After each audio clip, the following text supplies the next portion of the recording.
Hello देश के सभी फ्यूचर डॉक्टर्स को मेरी तरफ से एक वेरी वार्म वेलकम। उम्मीद करता हूँ आप सभी की नीट की प्रिपरेशंस बहुत अच्छे से चल रही होंगी। मैं हूँ अभिषेक और मैंने नीट 2021 और 22 को क्रैक किया with a very good score of like 640। और आज मैं आपके लिए लेकर आया हूँ एक मेंटोरशिप सेशन। तो शुरू करते हैं हमारे मेंटोरशिप सेशन को। To be early is to be on time, ये प्रभाव हमने बचपन में कभी ना कभी सुना ही होगा। और आज का जो हमारा मेंटोरशिप टॉपिक है वो इसी के ऊपर है कि कैसे एक अर्ली स्टार्ट आपके लिए हमारे पास एडवांटेज क्रिएट कर सकती है नीट की प्रिपरेशंस में और आपको हेल्प कर सकती है नीट एग्जाम को क्रैक करने में और बाकी सभी नीट एस्पिरेंट से आपको आगे निकलने में हमारे पास हेल्प कर सकती है। तो सबसे पहले बात करते हैं हमारे पास कि वो क्या क्या फैक्टर्स हैं जो इनिशियल के जो 2-3 मंथ्स होते हैं, यानी आपकी जो अर्ली स्टार्ट होती है उसमें आपको एक तरीके से एडवांटेज क्रिएट करने में हेल्प कर सकते हैं। तो सबसे पहला जो फैक्टर होता है वो ये होता है कि आपका दिमाग जो है इस टाइम पर बहुत ज़्यादा फ्रेश होता है ना। जब भी आप एक तरीके से जल्दी स्टार्ट कर लेते हैं, अर्ली स्टार्ट करते हैं, तो उस वक्त क्या होता है, आपका दिमाग एकदम से खाली होता है। इसकी वजह से होता क्या है कि जो भी आप एक तरीके से नई चीज़ें सीख रहे हैं, जो भी आप कॉन्सेप्ट्स नए नए लर्न कर रहे हैं, वो आपके दिमाग में आराम से एडजस्ट कर सकते हैं इस वक्त में। पर अगर आप थोड़ी सी लेट स्टार्ट करोगे तो होगा क्या कि आपका दिमाग थोड़ा सा टेंस्ड हो जाएगा, इसलिए कि आपने थोड़ा सा सबसे पहली बात तो लेट स्टार्ट किया है। अब आपको क्या करना पड़ेगा, डबल काम करना पड़ेगा, पिछला भी रिवाइज करना पड़ेगा, पिछला काम भी करना पड़ेगा और साथ साथ आगे वाला काम भी करना पड़ेगा। इस वजह से जो लोग बच्चे लेट स्टार्ट करते हैं ना, वो थोड़ा टेंशन में पड़ते हैं, जिसकी वजह से होता क्या है कि कॉन्सेप्ट्स उनके दिमाग में जल्दी से एडजस्ट नहीं हो पाते और अल्टीमेटली वो पजल होकर हमारे पास वहाँ कन्फ्यूज़ हो जाते हैं और नीट की प्रिपरेशन को अपना ख़राब कर लेते हैं। तो जो बच्चे लेट स्टार्ट करते हैं वो पहले से डिसएडवांटेज में चल रहे होते हैं और बाद में वो अपने दिमाग को पजल करके और ज़्यादा अपने लिए बेसिकली हमारे पास डिसएडवांटेज क्रिएट कर लेते हैं। पर जो बच्चे इनिशियल स्टार्ट करते हैं वो एकदम फ्रेश माइंड से स्टार्ट करते हैं। इस वजह से होता क्या है कि वो अच्छे से अपना जो कॉन्सेप्ट्स वगैरह उन्हें दिमाग में एडजस्ट कर सकते हैं और अपने लिए एक एडवांटेज क्रिएट कर सकते हैं। दूसरा जो पॉइंट होता है वो होता है मोटिवेशन का। इस टाइम पर क्या होता है कि ये फैमिली सिस्टम, रिलेटिव सिस्टम जितना भी आपका है वो आपको सपोर्ट कर रहा होता है, आपकी मोटिवेशन को इंक्रीज़ कर रहा होता है। पर जो बच्चे लेट स्टार्ट करते हैं ना, उनके अंदर डर ज़्यादा होता है, क्योंकि धीरे धीरे जैसे नीट का एग्जाम धीरे धीरे पास आने लगता है ना, तो बच्चे को डर ओवरकम करने लग जाता है उसकी मोटिवेशन को और धीरे धीरे मोटिवेशन डिक्रीज़ होना शुरू हो जाती है। तो जो बच्चे लास्ट में स्टार्ट करते हैं ना, उनके अंदर डर ज़्यादा होता है, लेकिन जो बच्चे इनिशियल स्टार्ट करते हैं ना, सबसे पहली बात तो उनके अंदर मोटिवेशन ज़्यादा होता है, जिसकी वजह से बहुत अच्छा वो परफॉर्म कर सकते हैं शुरुआत में। और ये चीज़ क्या करती है, एक तरीके से उनको कॉन्फिडेंट बना देती है जैसे जैसे हमारे पास नीट एग्जाम पास आता रहता है और उन्हें बेसिकली उनके ऊपर क्या होता है कि डर ओवरकम नहीं कर पाता। इस वजह से जो बच्चे अर्ली स्टार्ट करते हैं वो क्या होता है, हमारे पास ज़्यादा अच्छा परफॉर्म कर पाते हैं नीट के एग्जाम्स में। दूसरा होता है कि आपकी इनर वॉइस जो होती है वो इस वक्त बहुत ज़्यादा आपको मोटिवेट कर रही होती है ना। आपकी इनर वॉइस भी आपको एक तरीके से आपकी मोटिवेशन को 2-3 टाइम इंक्रीज़ कर देती है, जिसकी वजह से ऑफकोर्स आप परफॉर्म अच्छा कर पाते हैं और आप बाकी नीट एस्पिरेंट्स से हमारे पास पहले ही आगे निकल जाते हैं नीट की रेस में। और ये सब फैक्टर्स क्या करते हैं, आपके लिए एक एडवांटेज क्रिएट कर देते हैं नीट की प्रिपरेशंस में और आपको हेल्प करते हैं बाकी नीट एस्पिरेंट से ज़्यादा अच्छा परफॉर्म करने में। लेकिन एक अर्ली स्टार्ट के साथ साथ हमारे पास अर्ली स्टार्ट तो ऑफकोर्स ही बातें ज़रूरी है, लेकिन एक इफेक्टिव अर्ली स्टार्ट बहुत ज़्यादा ज़रूरी है। यहाँ पर मेरा इफेक्टिव से क्या मतलब है कि ज़्यादातर बच्चे क्या करते हैं, इनिशियल के 2-3 मंथ्स में हमारे पास अच्छे से अपना अर्ली स्टार्ट तो करते हैं, बहुत अच्छे से शुरुआत में स्टार्ट करते हैं, लेकिन वो क्या करते हैं हमारे पास अपने ज़्यादातर टाइम को, जो हमारे पास इनिशियल के 2-3 मंथ्स होते हैं जिसमें उनकी मोटिवेशन, इनर वॉइस बेसिकली बहुत ज़्यादा हाई होती है, इंटरनल एनर्जी बहुत ज़्यादा हाई होती है, उस वाले जो एक तरीके से 2-4 महीने होते हैं, उन्हें वो क्या कर देते हैं, वेस्ट कर देते हैं अपनी गलतियों के थ्रू।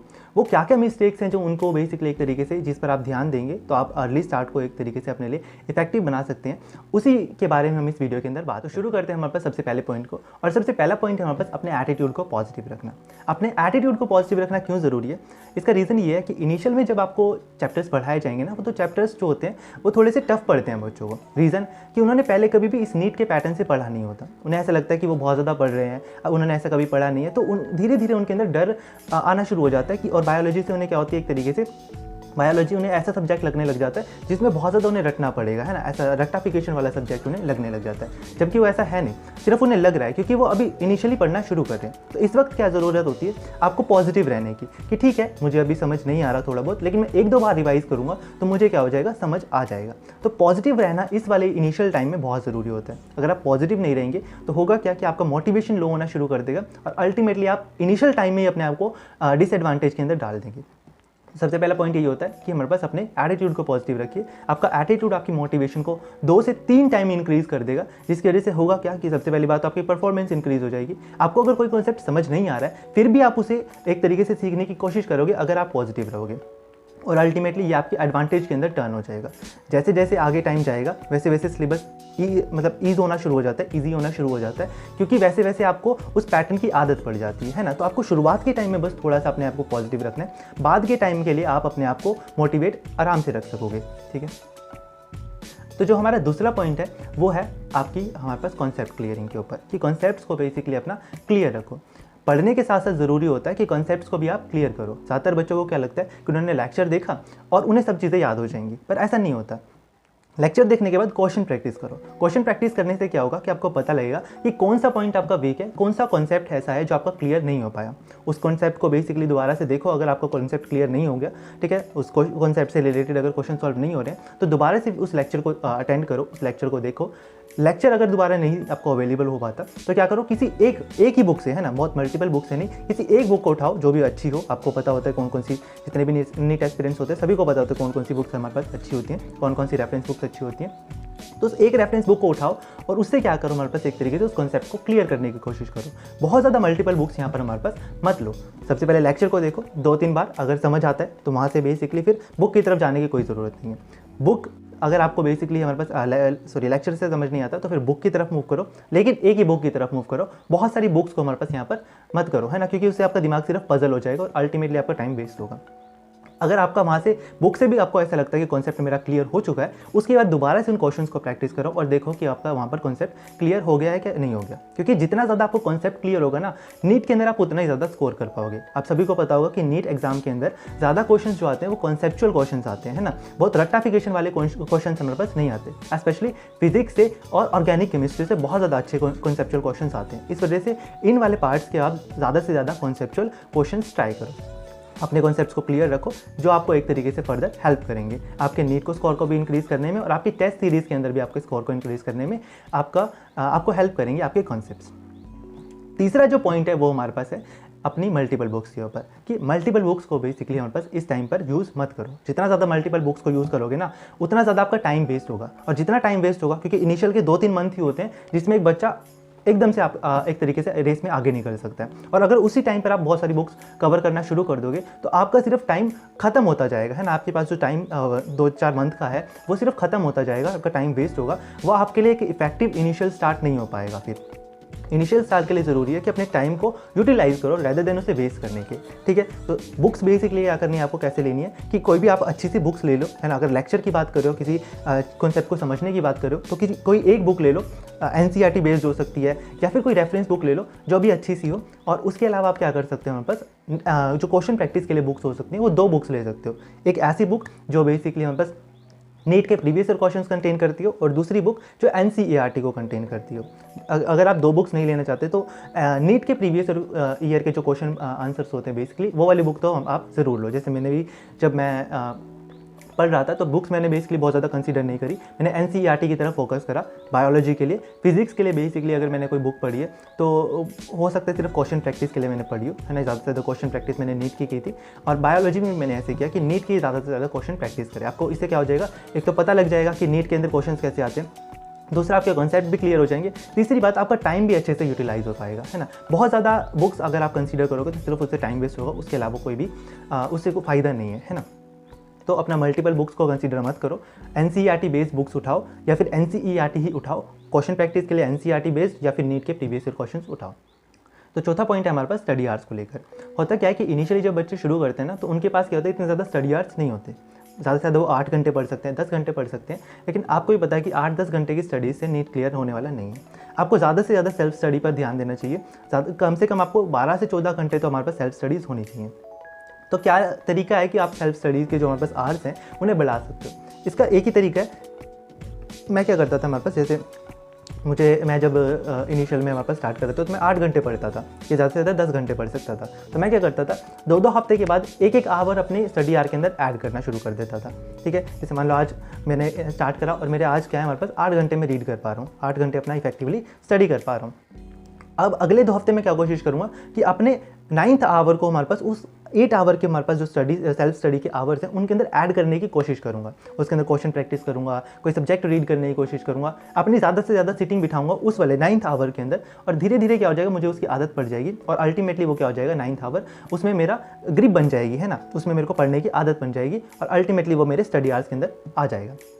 ऐसे मैंने क्या करा, बहुत मतलब 2-3 महीने तक मैंने करा और मेरे स्टडी आवर्स बहुत ज़्यादा इंक्रीज़ हो गए थे। पहले मैंने जैसे बताया 8 से 10 घंटे थे और बाद में मेरे 15 से 16 घंटे में अपने आराम से वहाँ पास क्या कर सकता था, स्टडी कर सकता था। इनफैक्ट मुझे बोलना चाहिए इफेक्टिव स्टडी कर सकता था, क्योंकि आपको सिर्फ स्टडी आवर्स को इंक्रीज़ नहीं करना, उसमें आपको स्टडी भी करनी है, इफेक्टिव उसे बेसिकली इफेक्टिवली यूज़ करना है। ठीक है, अगर आप सिर्फ स्टडी आवर्स को बढ़ा रहे हो और आप इफेक्टिवली स्टडी नहीं कर रहे, ज़्यादा से ज़्यादा उसमें फ़ोन चलाने की कोशिश कर रहे हो, ज़्यादा से ज़्यादा आप उसे वेस्ट करने की कोशिश कर रहे हो, वो सिर्फ एक वेस्टेज ऑफ टाइम है, वो आपको हेल्प नहीं करेगी। ठीक है, और अल्टीमेटली होगा क्या कि लास्ट के टाइम में आपका सिलेबस बहुत ज़्यादा बढ़ जाएगा। इनिशियली आपने स्टडी आवर्स तो बढ़ा लिए लेकिन उसमें स्टडी नहीं करी, तो लास्ट के टाइम पर क्या हो जाएगा, सिलेबस बढ़ जाएगा। लास्ट के टाइम में मोटिवेशन भी कम होती है, स्टडी आवर्स भी ड्रॉप हो जाते हैं, तो वहाँ पर क्या हो जाएगा, सिलेबस ज़्यादा होने की वजह से, मोटिवेशन लो होने की वजह से, डिसअपॉइंट होने की वजह से आप अल्टीमेटली आपको डैमेज कर लोगे, अपने आप को डैमेज कर लोगे। वहाँ पर आपको क्या हो जाएगा, रिवीजन के लिए टाइम नहीं मिल पाएगा, क्योंकि सिलेबस कवर करने में ज़्यादा टाइम निकल जाएगा, रिवीजन के लिए टाइम नहीं मिल पाएगा, टेस्ट प्रैक्टिस के लिए टाइम नहीं मिल पाएगा, और वो आपको नीट में एक तरीके से डिसएडवांटेज दे देगा। क्योंकि अगर आपने टेस्ट प्रैक्टिस नहीं करी, रिवीजन नहीं करी, तो अल्टीमेटली आप नीट में कुछ भी नहीं कर पाओगे। रिवीजन और टेस्ट प्रैक्टिस बहुत ज़रूरी होते हैं और उसके लिए ज़रूरी है कि आप जल्दी से जल्दी अपना सिलेबस कवर करो। और सिलेबस कवर करने के लिए ज़रूरी है इनिशियल टाइम में आप जल्दी से जल्दी वहाँ पर ज़्यादा से ज़्यादा सिलेबस कॉन्सेप्चुअली क्लियर करो, कॉन्सेप्ट भी क्लियर करो, उसके हमारे पास एनसीईआरटी भी क्लियर करो, प्रीवियस ईयर क्वेश्चंस भी क्लियर करो, उसकी ज़्यादा से ज़्यादा रिवीजन भी करो। और इसके लिए ज़रूरी है कि आप अपने स्टडी आवर्स को इंक्रीज़ करो, तभी जाकर हमारे पास इनिशियल का जो 2-3 मंथ है आपके पास, वो आपके लिए एक एडवांटेज के रूप में हमारे पास कन्वर्ट हो सकेगा। तो 5वां पॉइंट जो हमारे पास है वो है रिवीजन के ऊपर लेकर। ज़्यादातर बच्चों को क्या लगता है, उन्होंने लेक्चर देखा तो उनको सब कुछ आ गया, है ना, कॉन्सेप्ट्स भी क्लियर हो गए, रिवीजन भी हो गई उनकी, लेकिन ऐसा नहीं होता। कॉन्सेप्ट क्लियर करने के लिए आपको लेक्चर देखना ज़रूरी है, ऑफकोर्स सी बात है, लेकिन उस कॉन्सेप्ट को अपने दिमाग में एक तरीके से बिठाने के लिए, है ना, परमानेंट मेमोरी में अपने दिमाग की बिठाने के लिए आपको रिवीजन, बार बार रिवीजन की हमारे पास एक तरीके से बहुत ज़्यादा ज़रूरत होती है। तो ज़रूरी है कि आप एक चैप्टर को हमारे पास मल्टीपल टाइम्स रिवाइज करो, कुछ पीरियड के बाद, 10 दिन के बाद, 15 दिन के बाद उसे हमारे पास एक तरीके से रिवाइज करते रहो।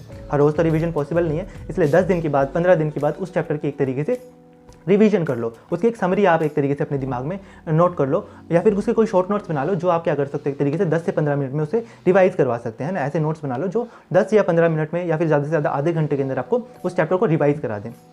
मैं उनके लिए शॉर्ट नोट्स बनाता था जो मुझे एक तरीके से 10-15 मिनट में वापस क्या करते थे, तो उसे रिवाइज करने में हेल्प करते थे। और जब मैंने उन्हें मल्टीपल टाइम्स पढ़ता था तो क्या होता था कि वो दिमाग में परमानेंटली फिक्स हो जाते थे और उनसे फिर रिलेटेड मैं क्वेश्चन सॉल्व करता था। और अल्टीमेटली क्या हो जाता था कि वो चैप्टर दिमाग में ऐसे बैठ जाता था कि अगर नीट का कोई भी क्वेश्चन वहाँ से आ गया तो मैं उसे आराम से हमारे पास क्या कर सकता हूँ, सॉल्व कर सकता हूँ। तो रिवीजन मस्ट है। अगर आप रिवीजन को इंपॉर्टेंस नहीं दे पा रहे हो तो इसका मतलब है कि आप नीट में सिर्फ क्या कर रहे हो, नीट के लिए अपना सिर्फ टाइम वेस्ट कर रहे हो, है ना। जितना भी आपका टाइम है वो सिर्फ वेस्ट कर रहे हो रिवीजन अगर आप नहीं कर पा रहे हो, क्योंकि अल्टीमेटली क्या होगा कि आप आगे वाले चैप्टर्स तो पढ़ते रहोगे, लेकिन अगर आप उन्हें रिवाइज नहीं करोगे पिछले वाले चैप्टर्स को, तो होगा क्या कि पिछले वाले चैप्टर्स को आप भूलना शुरू कर दोगे। तो रिवीजन ज़रूरी है अगर आप नीट के लिए प्रिपेयर कर रहे हो, और एक इफेक्टिव रिवीजन ज़रूरी है ताकि आप उसे अल्टीमेटली नीट में जो आप भी पढ़ रहे हो कॉन्सेप्ट्स उन्हें इम्प्लाई कर सको, है ना, उनको क्वेश्चन सॉल्विंग में एक तरीके से ला सको। ठीक है, तो रिवीजन ज़रूरी है नीट के लिए। छठा जो पॉइंट है वो हमारे पास एनसीईआरटी को लेकर। ज़्यादातर बच्चे एनसीईआरटी रीड नहीं करते हैं, जो कि गलत बात है। नीट के अंदर एनसीईआरटी की बहुत ज़्यादा इंपॉर्टेंस होती है, इसलिए आपको नीट के अंदर अगर आप नीट एग्जाम के लिए प्रिपेयर कर रहे हो या किसी भी एग्जाम के लिए प्रिपेयर कर रहे हो तो एनसीईआरटी आपको एक तरीके से बस रीड करनी जरूरी है। बहुत से क्वेश्चंस एनसीईआरटी से डायरेक्टली उठते हैं, स्पेशली बायोलॉजी के अंदर तो बहुत ज़्यादा क्वेश्चंस उठते हैं, तो एनसीईआरटी की रीडिंग ज़रूरी है। इनफैक्ट एनसीईआरटी की रीडिंग के साथ साथ आपको एनसीईआरटी के बहुत सारे क्वेश्चन सॉल्व करना भी ज़रूरी होता है। बहुत से क्वेश्चन तो डायरेक्टली एनसीईआरटी के एग्जाम्पलर से आते हैं या एनसीईआरटी के एक तरीके से हमारे पास बैक एक्सरसाइज से आते हैं, तो इस वजह से एनसीईआरटी रीड करना ज़रूरी होता है।